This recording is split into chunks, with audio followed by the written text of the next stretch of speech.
Let's get started. Hi, everyone. Good morning, good evening, good afternoon.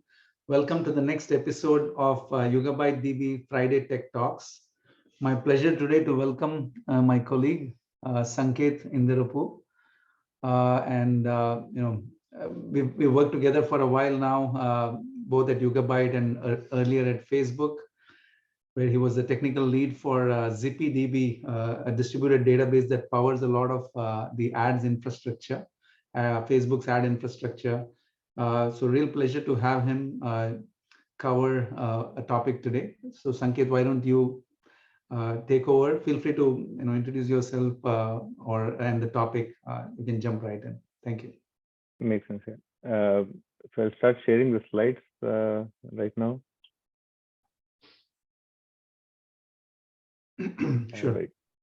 Hey, so yeah, everybody, I'm Sanketh and been working here on YugabyteDB's control plane, what we call YugabyteDB Anywhere for a while now.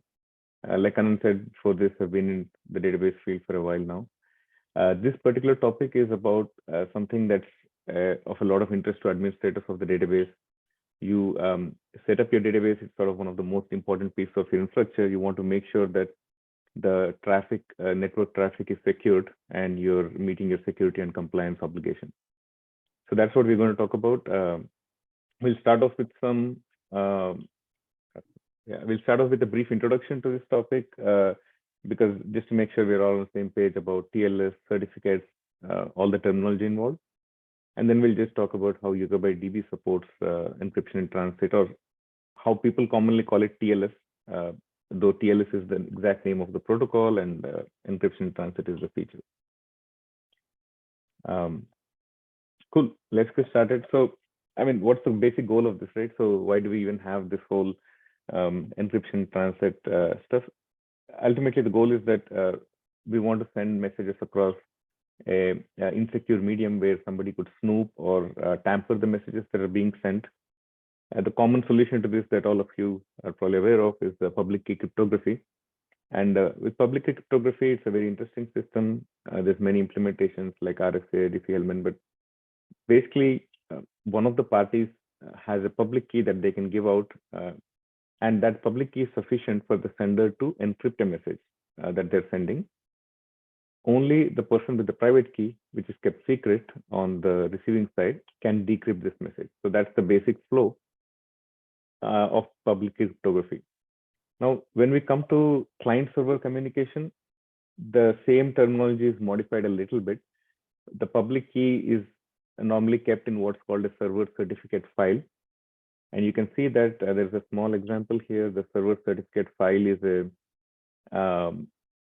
something that has a bunch of metadata, like the identity of the server, which is contained in that common name or the subject alternate name. It has some validate information, other stuff like this, and it has the public key. So this is what the server certificate is, what we normally give out to the end users, freely available for any client that wants to connect to the server. And the server has on its side a private key file. Now this is secret and it's never revealed to the client. So yeah, so sorry, yeah. Sorry, I missed turning the slide, but this is the slide I was actually referring to. Yeah, so this is the example of the server certificate file. And there's a better example here. So this is a real certificate file that we're seeing here. And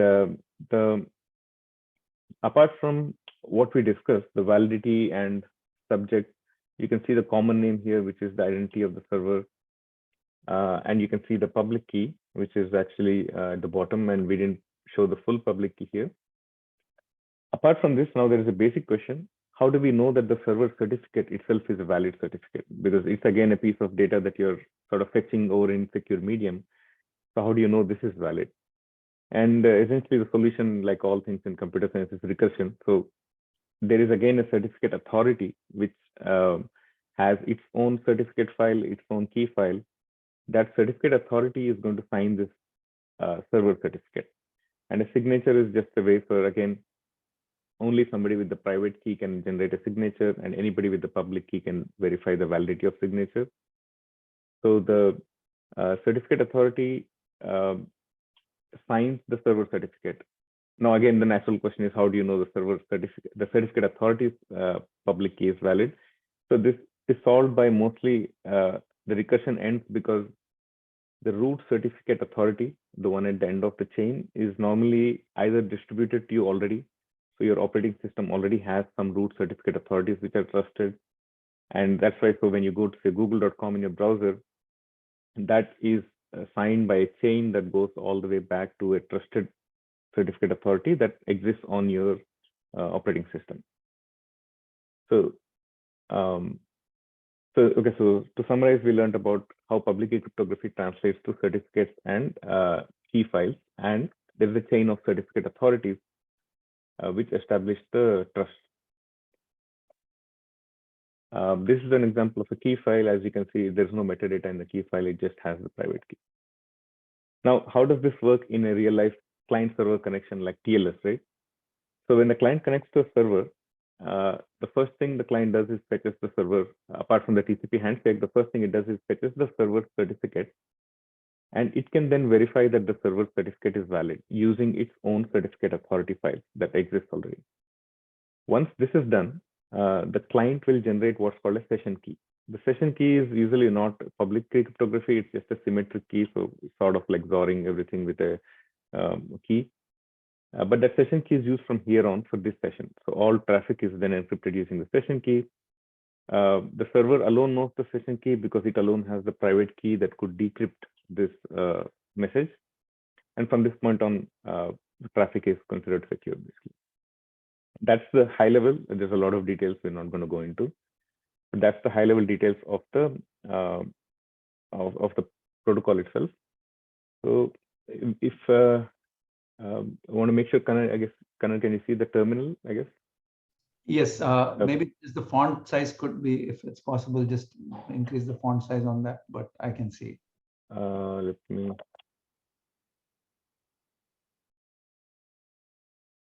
Okay, so yep, this is slightly better. So we'll just see sort of like a real life example of this certificate. I've generated some what are called self-signed certificates because this is signed by a certificate authority that only exists on my host. But you can see this is the same kind of information that we saw, the common name and the validity, and you can see that it's signed by an issuer. I actually have the issuer itself, and you can also see that this is the certificate of the issuer, which is again a regular certificate. The only thing about the certificate authority certificate is that its issuer and subject are the same. So it's basically saying I have issued the certificate myself, kind of thing. And I also want to show you an example of what happens in a typical connection to google.com, for example. Whenever your browser goes to google.com, we are sort of simulating a TLS client here. You can see that when we connect to it, Google essentially replies with a bunch of certificate information. And you can see there's a wildcard certificate here. The subject is called star.google.com. It works for any server that is behind that domain. And you can see that there's actually a series of certificates. There's a intermediate certificate authority that has signed the certificate, which is then signed by the Google Cloud Root certificate. So there's a chain that you can follow when you connect to google.com. And this is what your browser does every time you connect to the TLS website. So that was, the whole thing was about a introduction to TLS in general, introduction to certificates.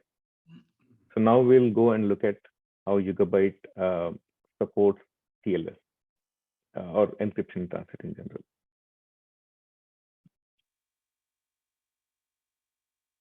So one thing that we should call out here first before we talk about encryption transit for YugabyteDB is this is a high-level diagram of the different protocols involved in this distributed database. Like, you know, YugabyteDB is a distributed database. Internally, it's horizontally scalable, sharded. There's a bunch of master nodes. There's a bunch of T-server nodes. And the Yugabyte database also supports multiple client protocols.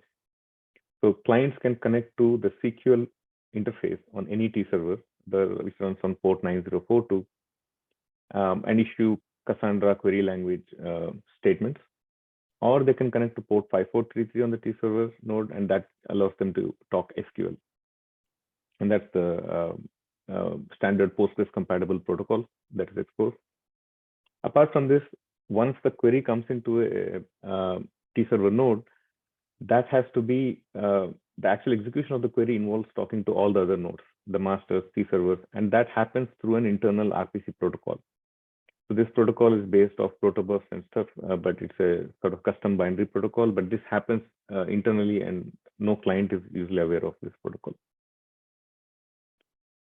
So to start with, we'll pick the SQL protocol because it's one of the most popular protocols. Maybe Sanketh, one question on this slide. Hey, Kannan, I think you're muted. Can you hear me now? I can hear you. Yeah, one question on this slide, like, do we see deployments where people want to only encrypt the traffic between the client and Yugabyte, but not the internal RPC protocol? Do we see that mix also? It's not very common. Usually when people have the requirement, they try to go for all protocols, but there is a slight difference there, which is you may use a well-known public certificate authority for the SQL side, because that's something that you expose out publicly. Maybe you want your application to validate it. But for internal RPC protocol, you may use a self-signed certificate authority, because there you may not be so concerned about the validation by a well-known client. You may only try to validate it among the own nodes themselves. That makes sense. Thank you. So here is how you can enable encryption transit for YSQL. It's basically a bunch of command line flags to the T server process. And the key point is that there is a directory that has certificates laid out in this exact way. The first file that you see in this directory, home, Yugabyte, Yugabyte TLS config, is the certificate authorities certificate file. So this is the public key of the certificate authority. There is the server certificate, that's the node.10.123.crt file. Sometimes people will use like a .pem or something to signify the encoding, but here we are using .crt. And there is the private key file of the server itself. So there are these three files that have to be supplied to the process. And typically the metadata that you put in the certificate file, the server certificate file, has to match the IP that the server is listening on. So the common name, for example, here is 10.123, or the same information can be present in the subject alternate name. So one minor note here is that the common name is supposed to be a deprecated field. It's how this identity of the server in certificate started being expressed. It's now technically deprecated, but it is still in wide common use. And the more general way to express this is the subject alternate name, which has all these alternative name, I guess, which has ability to specify IP addresses, DNS, usernames in a very structured way, whereas common name is usually just one string. But suppose the Yugabyte cluster has like 15 nodes. Probably the best practice would be to have 15 different certificates for each of the nodes, right, and not try to share a common certificate. Right. Yeah, that's the typical best practice. Partly because a lot of this is designed around what do you do if a certificate gets compromised. If a particular key file gets compromised or something, if only one of them gets compromised, you can only revoke that one or kind of rotate that one. That's so the normal best practice is to try and have as many distinct. Sometimes people will also have a separate intermediate certificate authority just for this database, so they can also revoke that whole thing. But yeah, like you said. Thank you. So we saw how the server is set up with encryption and transit. Now let's see what does the client do when it tries to connect to it. And for SQL, here we're using as example the YSQL-sh command line. But of course, most clients are connecting using every client driver possible, Java, the Go language or Python drivers. We are going to focus on YSQL-sh because what it's using is very similar to what libpq uses underneath, which is the common basis for a lot of these Postgres drivers. So it's the Postgres compatible drivers. When the client connects to it, it typically uses a command line that you can see at the bottom. It's YSQL-sh -h to the server IP or DNS address, and you have a few parameters that help it express what is the certificate authority file and what is the SSL mode. So the SSL mode is a very nice distinction between a distinction which allows us the client to choose the level of security that it's seeking.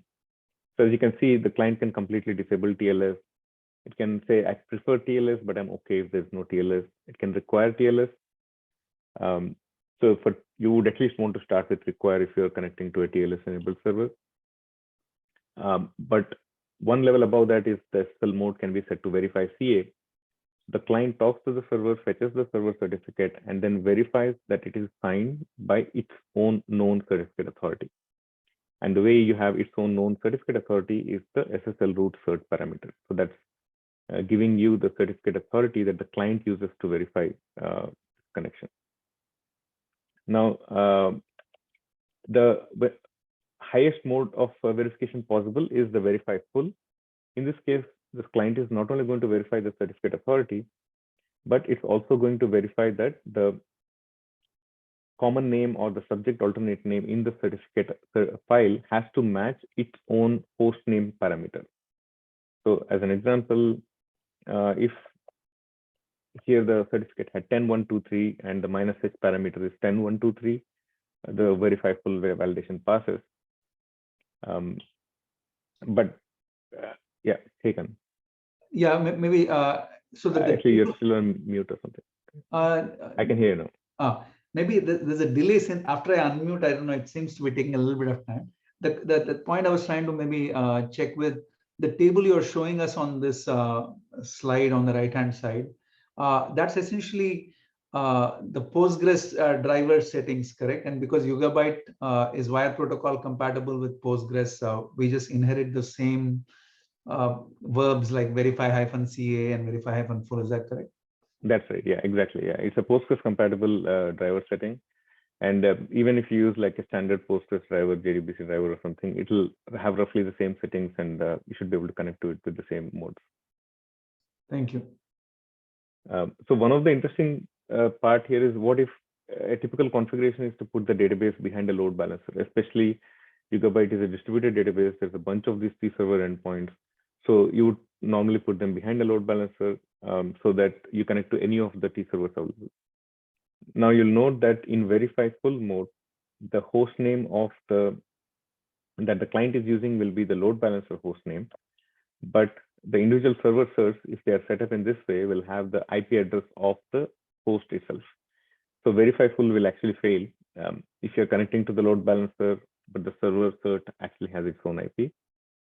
The common solution to this is, in the subject alternate name, the certificate also will have a DNS address, which is the address of the load balancer or the IP of the load balancer. But this will allow the certificate to be validated against both the IP address locally and also the DNS address of the load balancer. And this is what we do in our own managed cloud, for example. So we covered how a server can set up encryption. We saw how a client can connect to the server and verify the server certificate. Now, there's a next level in TLS of compliance and security, which is mutual TLS. So sometimes this keyword is used called mutual TLS. And the rough meaning of this is that can the server also verify the client using certificate? And that is sort of similar to authentication. So normally the other word for this we use is called authentication, which is the server verifying the client. But in this case, we want to verify it using certificates alone. So again, because Yugabyte is Postgres compatible, the way you can do this is through these command line flags. And what these command line flags do is they add entries to an internal file called HBAConf. This is again a Postgres compatible configuration file, so the Postgres documentation applies. And this HBAConf file is a list of directives. So when a client connects to the server just goes through this list of directives, tries to match the client to one of these directives, and which of these matches it then decides to let or deny the client. And you can see here the directive is saying anyone can connect to the TLS interface as long as they have a client certificate. And the client certificate in this case is again something that the server will verify that it is signed by its own certificate authority that it knows, and it will verify that it has in the common name a username that the Postgres server is aware of. So this is going to directly log in the client to the Postgres server, and it's going to basically log it as the user whose name is specified in the common name. That's the client certificate authentication method in YSQL. And this is how you can set it up. So that when you do both the first part and the second part, you call it mutual TLS. Now you have certificates in both sides to validate it. Typically, databases, people do use certificates to authenticate. But for example, like HTTPS also kind of offers this, but nobody ever logs into a website using certificates usually. That's not common there. So that was about encryption in transit support for YSQL. We'll sort of quickly go through this YCQL support. It's because now we have the basis. The way to set it up is the same command line flags with a minor twist on it to disable TLS. But it's the same kind of flags, the same kind of certificate files that we saw earlier. And coming to the client is now completely different. It's the YCQL-SH command line, which speaks the Cassandra protocol. And this one has its own command line flags, --SSL, and its own way to supply the certificate authority file, certificate file. The default mode here in the command line is equivalent to the verify CA parameter that we saw there. So the client will verify that the server certificate is signed by the certificate authority that it knows about, but it's not going to do any equivalent of verify full, for example. And so the natural question is, how can I do verify full with a Cassandra compatible driver? And the command line client doesn't support it, but most of the client drivers do support this. So I have an example here with the Python client driver of Cassandra query language. And in that, for example, you can set a parameter called check hostname and ask the client to verify that the server certificate has a common name that matches the host name that is specified here. So that way you can also achieve verify CA and verify full with the Cassandra CQL client library. We don't have the equivalent of mutual TLS here. There is no way to use certificates to authenticate to YCQL. The last part we'll talk about here. So now we're done with the client protocols. Again, like we said, there's an internal RPC protocol that we use to, the nodes used to talk to each other. And this internal RPC protocol is again a custom protocol. It uses protobufs and everything. In this, the interesting part is the nodes themselves, the masters and T server themselves are both clients and servers here because they're connecting to each other's interface. Somebody is also connecting to them. And in this case, the command line flags are a little bit different. It's like use node to node encryption equals true. The other one was use client to node encryption equals true. But the certificates are laid out sort of very similarly. There's also the same 3 certificate files that we saw earlier. The whole layout is same, but it can be completely different certificates from what we use for the client side. And the name of the second parameter also is, in this case, it's search directory, and that one was search client directory or something like that? Right, search for client directory. So you can have different certificates like we talked about before. You can have one set of certificates for the client-facing side and one for the internal communication. And again, here the default verification is actually pretty strong. It's the equivalent of verify full. So every client always verifies that the certificate being presented is signed by the certificate authority and that it has the IP in it. This common name has the IP which matches the connection IP. If you want to sort of go down to verify CA, you actually have to supply an additional parameter called verify server endpoint is false, and that will sort of take this down to verify CA. Mutual TLS is also supported. We haven't documented the command and flags here, but I think you can sort of look at our online blogs and stuff and we document the flags. It's also possible to make sure that the server is validating the client's certificate before accepting the connection. Some of you who have worked with Yugabyte before, you have set up your own cluster or you've downloaded YugabyteD. You might have seen this command line tool called YBadmin that we use for a lot of these administrative operations. YBadmin works by making RPCs to the master or RPCs to the T server. So it is essentially an RPC client. If you have TLS enabled on your database, you need YBadmin to also enable TLS on its end. The client has to basically say, I want to use a TLS connection.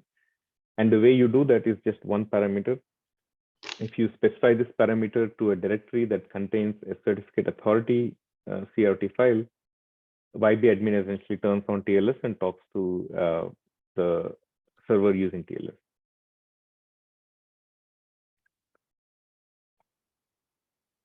So quick note now, I think, so we covered how you would set up this whole stuff yourself, right? How you would set up encryption transit for YSQL, YCQL, and RPCs yourself. Now we'll just talk about how there is support for this in our managed offering and in the control plane, YugabyteDB Anywhere. So YugabyteDB Managed is cloud.yugabyte.com. You can go and create your own cluster. It has full support for encryption transit. It's always enabled by default. The YSQL interface supports verify full, and you can see a screenshot where you can, this is the command line you would use to download your certificate authority cert file from Yugabyte Cloud and use that to connect to the load balancer that is provided by the YugabyteDB Managed service with verify full. So this is how YugabyteDB Managed supports it. There's an equivalent for CQL also. And for the other way you can deploy Yugabyte in your own environment is through YugabyteDB Anywhere, which is the managed control plane, which is the control plane that you can deploy in your own environment, and you can use it to bring up databases. And this one supports like many advanced features. For example, TLS setup is a very basic scenario. Organizations will want to bring their own certificates signed by their own trusted CAs. They will want to rotate these certs on a regular basis. They will want to toggle TLS on and off depending on the test environment versus production use. They will want to sometimes rotate the root CA itself, which all these in organizations, there's usually a policy that sets them to expire every year or every 4 years. And every time you do that, you can keep your database 100% available throughout this process by following the rotation flows of YugabyteDB Anywhere. So that's the support in the sort of managed side, the control plane, and the other side. So one question, Sanketh, which is when you're doing the cert rotations, is it an, I mean, I understand it's an online operation because it's a distributed database, but does it actually require each of the nodes, like say T-server process, which is receiving the client requests to be restarted, or is this a hot reload that can happen without restart? Yeah, so that's a good question. Until recently, it was a restart. So like a root certificate authority rotation is actually a sort of complicated process because you're essentially trying to change the trust relationship on the node, not even the certificate. The certificate is being changed and the trust is also being changed. So it's usually a 3-step process where you first do sort of a rolling upgrade where you replace the server certificate, replace the root certificate authority with both the old and new trust. Then you sort of replace the server certificates. Then you actually move to the, finally just remove the old trust relationship, old CA. But it used to be that we were restarting, you required a restart during this whole process. That was a sort of very long process now to actually rotate your CA. Very recently, there's a change which allows us to, which allows the database to essentially take in an RPC call, which is also exposed through YB-admin, I believe. But you can make an RPC call to the, actually, I'm not sure if it's exposed through YB-admin, but you can essentially make an RPC call to the database and say, reload your certificate. So you replace the files that were specified, and then you make an RPC call to reload. And with that, now process like root CA rotation, root certificate authority rotation can be completed like very quickly because it's just without any process restarts, and makes sense. And from that point on, any new connections will start using the new certificates. Yeah, makes sense. Yeah, new connections. Got it. Yeah, we are on time. Thank you so much, everyone, for joining us for this tech talk. Maybe is there before we go there, any future work that's coming, or is this a fairly mostly kind of functionally complete in this area, or are there enhancement requests that you're aware of that's coming? I think mutual TLS support in, for example, the RPC protocol has sort of been requested for in the control plane side, the YugabyteDB Anywhere side. So that is one thing. I think there is also scenarios involving things like revocation lists and how do you exactly revoke a certificate once it's. So I think there's more second second order level flow feature requests that are definitely there, but the core flow, I think, in sort of is very complete. Wonderful. Yeah, thank you so much for the talk on this topic. I think for those who may have missed it, we also did a similar topic, which was encryption of data at rest. And so today we wanted to complement that with this related area of encryption of data in transit. Thanks for joining us, Sanketh, and thanks everybody. See us next week on another topic, same time, Friday. But Sanketh, over to you for closing comments, and we can wrap this up. Yeah, thank you, Kannan. Yeah, it was a good talk. I think enjoyed the questions and stuff. Hopefully it was useful, and we have a bunch of blog posts and documentation related to that. So feel free to also, raise that. We have a community Slack where you can also ask more questions. So feel free to join there and ask those questions and make feature requests and stuff. Or of course, you can always raise issues on the GitHub repo, which is part of the open source project. But there's all these avenues. Feel free to ask questions and follow up questions there. Thank you all. All right.